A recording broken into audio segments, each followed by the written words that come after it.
Olá, queridos! Mais uma vez nós estamos aqui para continuarmos e já com aquele gostinho de quero mais, porque estamos chegando ao final. Hoje será a nossa última participação, nosso último estudo nessa série sobre crescendo na oração. E já ficamos aqui desejosos de tê-los mais uma vez com a gente, seguindo aí nos próximos vídeos que nós vamos estar ministrando. E peço já a você, se porventura você tem sido abençoado pelo Senhor através desses vídeos, compartilha, coloca isso aí com as pessoas que você conhece e divulga, para nós esses vídeos. Tenho certeza que o Senhor vai usar a sua vida para edificar também outras pessoas através desse trabalho.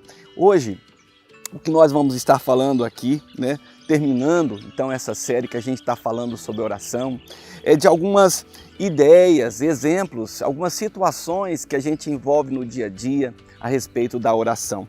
O texto que a gente colocou para estudar é Tiago, capítulo 5, os versículos de 13 a 18, e tem umas tarefinhas que a gente passou para vocês. O primeiro deles era a memorização do texto de Tiago 5, versículo 17, que diz assim: Elias era homem semelhante a nós, sujeito aos mesmos sentimentos, e orou com instância para que não chovesse sobre a terra, e por 3 anos e 6 meses não choveu. Então, nós pedimos para que vocês pudessem fazer aquele estudo, aquelas perguntas, aquele questionário pequeno que eu enviei para vocês responderem, e nós vamos trabalhar então sobre esse texto e as perguntas que foram colocadas para vocês. O texto de Tiago, capítulo 5, de versículos 13 a 18, diz assim: Está alguém entre vós sofrendo? Faça oração. Está alguém alegre? Cante louvores. Está alguém entre vós doente? Chame os presbíteros da igreja e estes façam oração sobre ele, ungindo com óleo e em nome do Senhor. E a oração da fé salvará o enfermo e o Senhor o levantará. E se houver cometido pecados, ser-lhe-ão perdoados. Confessai, pois, os vossos pecados uns aos outros e orai uns pelos outros, para seres curados. Porque muito pode, por sua eficácia, a súplica do justo. Elias era um homem semelhante a nós, sujeito aos mesmos sentimentos, e orou com instância para que não chovesse sobre a terra, e por 3 anos e 6 meses não choveu.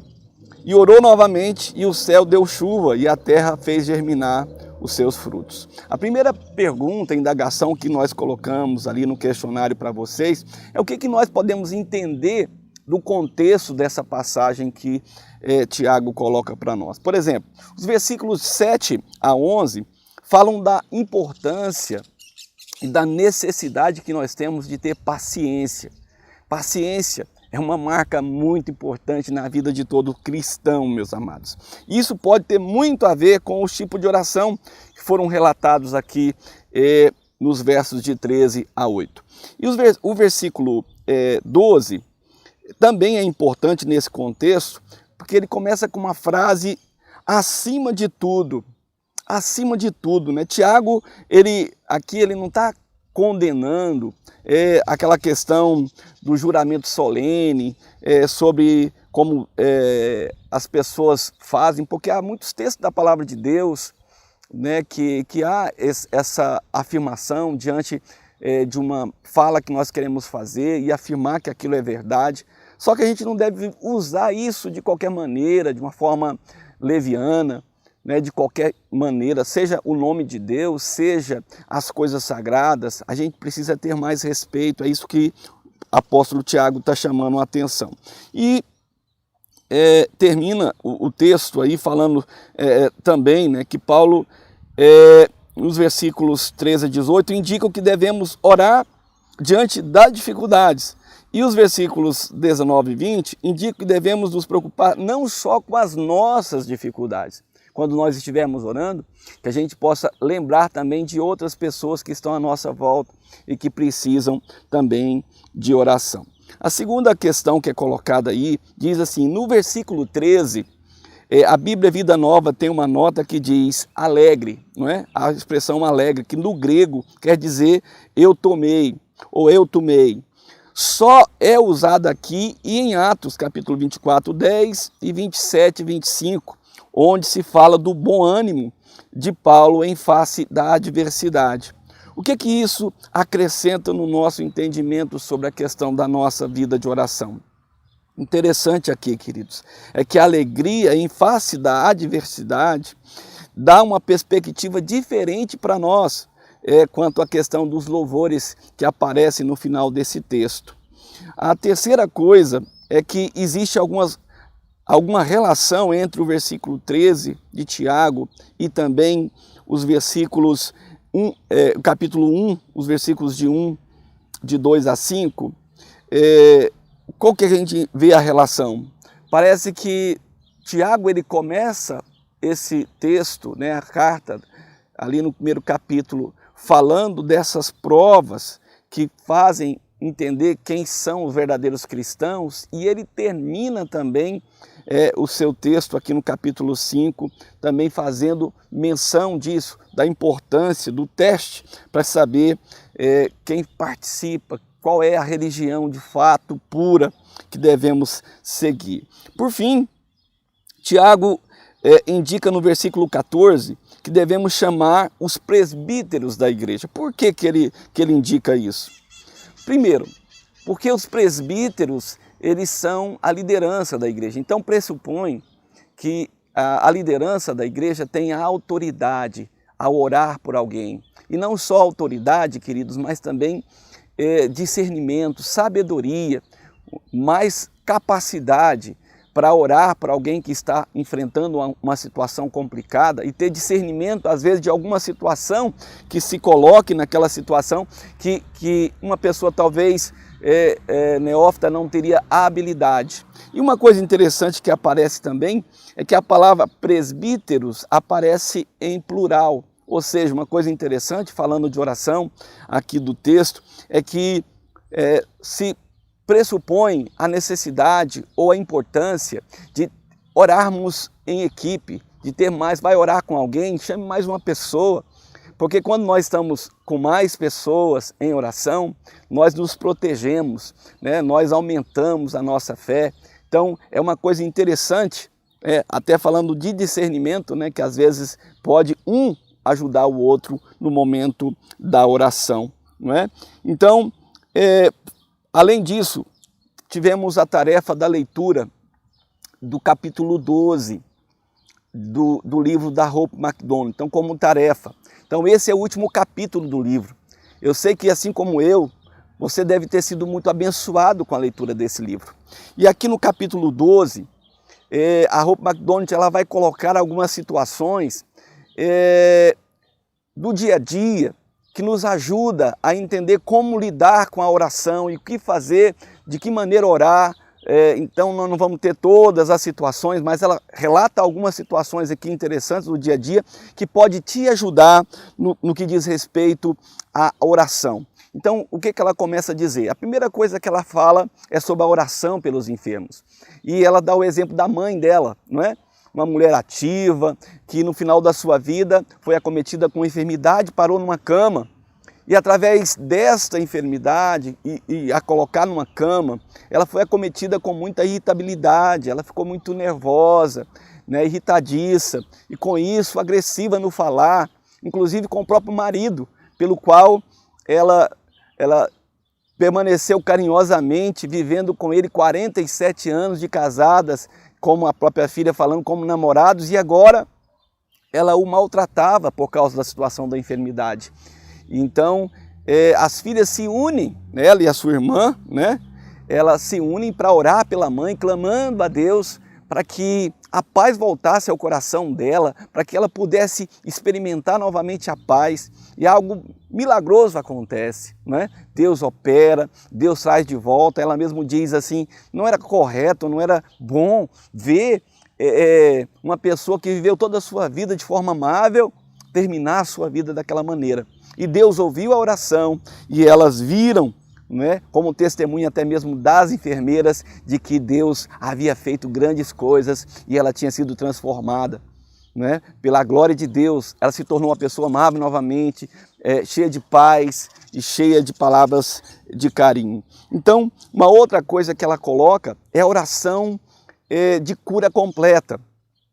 Ela diz não orar pela mãe com esse tipo de oração, porque acreditava pela idade da sua mãe, a mãe já estava preparada para partir para o Senhor. Mas existem outras situações, e ela conta a história da amiga dela, da Judite, que tinha uma úlcera e um grupo de amigas orou por ela e ela foi restaurada em sua saúde. Então havia uma intensidade de oração, uma fé sendo colocada para que Deus curasse e de forma plena. E aconteceu isso, né, com a vida da sua amiga. E quando a gente pensa sobre a oração, né, e aquilo que a gente precisa fazer, ela mesma coloca, eu vou fazer uma menção aqui da leitura do livro, que ela coloca sobre isso. Ela diz: constantemente me perguntam, como devo orar por uma pessoa querida que esteja doente? Acho que sempre devemos orar pela cura completa, e a não ser que Deus nos mostre o contrário, como no caso da minha mãe. Creio firmemente que Jesus nos quer com saúde. Ele não criou a doença. A doença é resultado de vivermos num mundo caído e no pecado.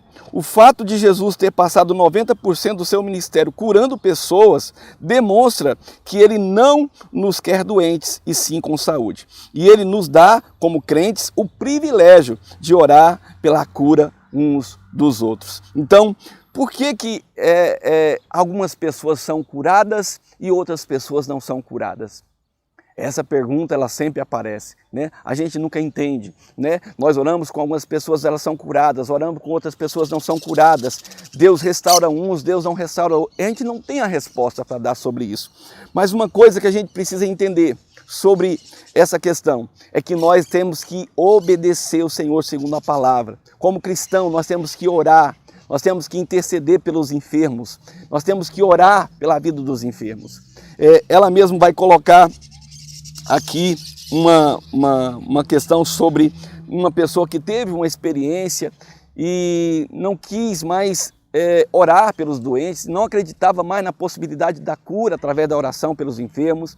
E ela então diz algo sobre isso. Ela diz: qual seria a reação se você ou algum ente querido tivesse doente e os seus amigos crentes não orassem?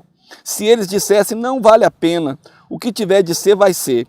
Creio que você se sentiria exatamente como eu, perdida, sozinha, com medo e desamparada, completamente sem esperança. Pense ainda no peso que seria acrescentado a essa pessoa enferma. Ninguém orando por ela, nenhuma esperança, nenhum conforto espiritual. Eu preciso entender, querido, que sempre o alvo da cura de Deus sempre é a glória para Deus. Deus, ele vai ser glorificado através da cura. E de fato muitas pessoas são conduzidas a Cristo pela cura ou pela cura de um ente querido. Famílias inteiras muitas vezes se rendem ao Senhor por causa da cura. Mas independente da cura ou não, a dificuldade ou a enfermidade, a situação que nós enfrentamos, ela pode nos conduzir também a uma situação de glorificar a Deus. Mesmo que acaso não sejamos curados ou enfrentando situações difíceis, como ela coloca lá no livro, como ela cita, não é? A conversão de dezenas de pessoas em um velório.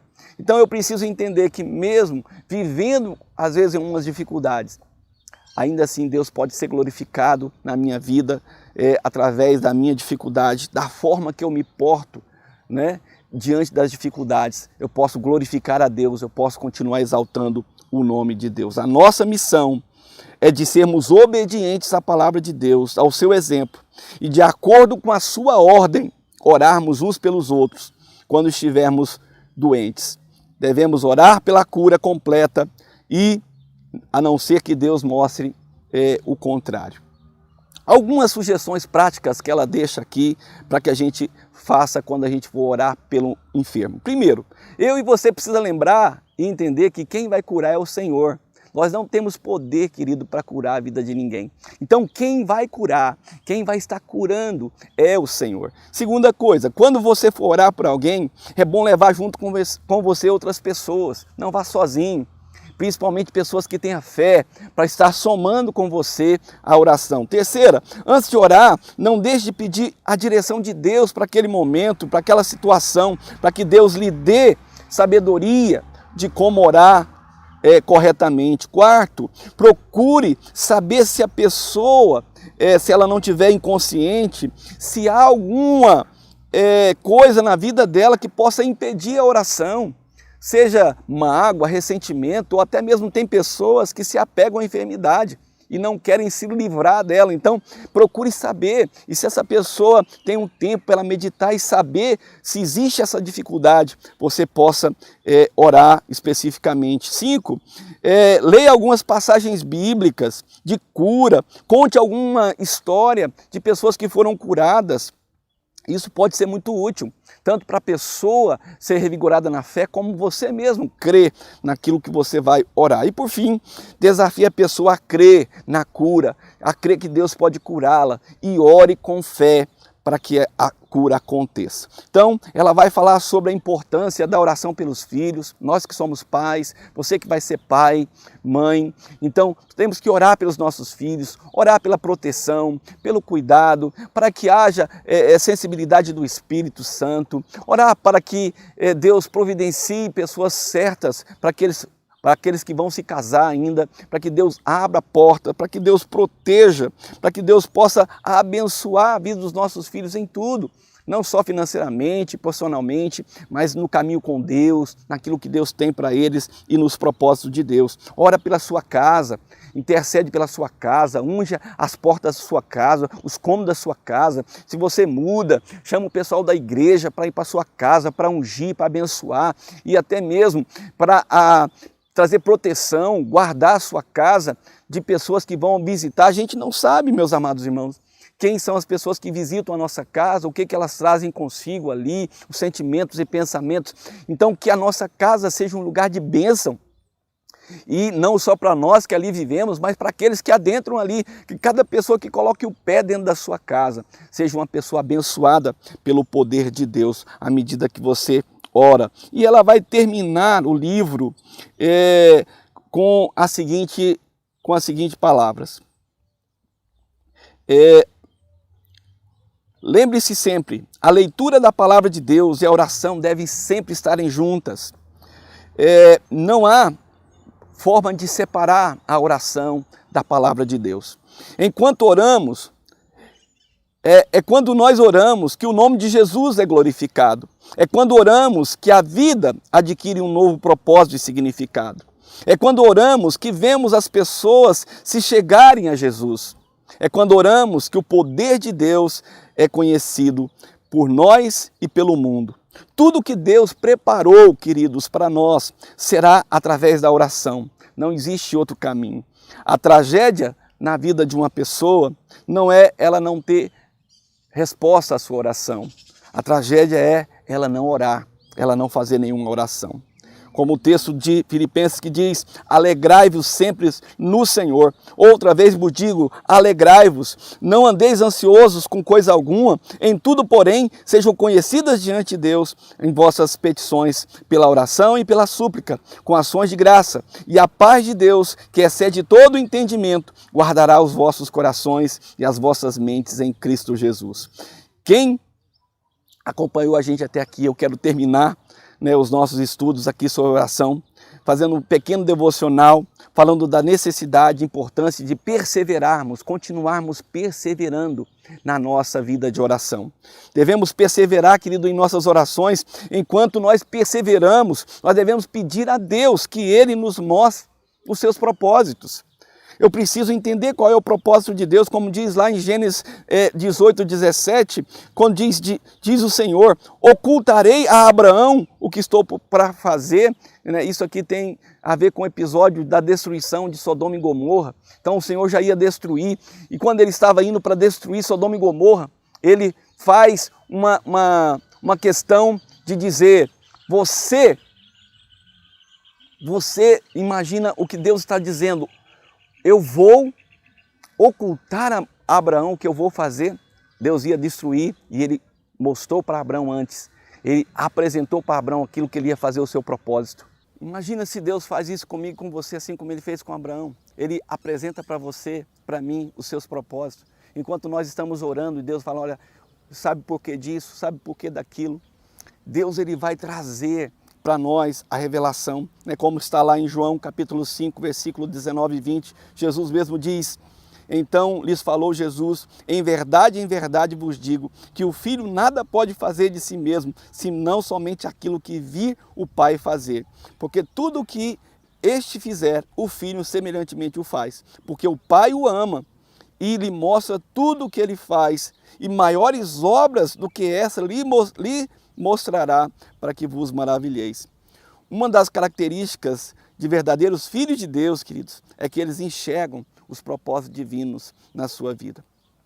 E eu e você precisamos manter a nossa oração firmes em Deus, para que nós possamos ver e testemunhar dos propósitos de Deus. Eu quero encerrar esse tempo aqui com a oração feita por um soldado na época da Guerra Civil nos Estados Unidos. Esse soldado, ele faz uma oração bem interessante. Eu quero ler essa oração, finalizando esse tempo contigo aqui hoje. Ele diz assim, pedi forças ao Senhor para conseguir muitas conquistas, mas Ele me fez fraco, para que aprendesse a obedecer-lhe humildemente. Pedi saúde para grandes feitos realizar, mas me tornei enfermo, para feitos mais nobres alcançar. Pedi riquezas para ser feliz, recebi pobreza, mas me tornei mais sábio. Pedi poder para ser admirado, enfraquecido fui, para de Deus depender. Pedi toda sorte de bênção para viver uma vida boa. Recebi vida para desfrutar de todas as bênçãos. Nada recebi do que pedi, contudo mais do que esperava me foi concedido. Apesar da minha cegueira, Deus atendeu às orações que eu não fiz. E dentre os homens, sou o mais feliz. Deus abençoe a sua vida, Deus abençoe o seu entendimento, Deus te dê visão, Deus lhe mostre os seus propósitos e faça de você, da sua vida de oração, uma vida de vitória. Que o Senhor te abençoe, meu irmão, minha irmã. Que Deus cubra a sua vida, que Deus cubra a sua família nesse tempo. Persevere em oração e permita Deus fazer infinitamente mais. Amém? Que Deus te abençoe e traga muita graça, que esse final de ano seja marcado pela presença do Senhor. E logo, logo, em breve, nós estaremos juntos em uma nova série, trabalhando um novo tema para glorificar o nome do Senhor. Deus te abençoe.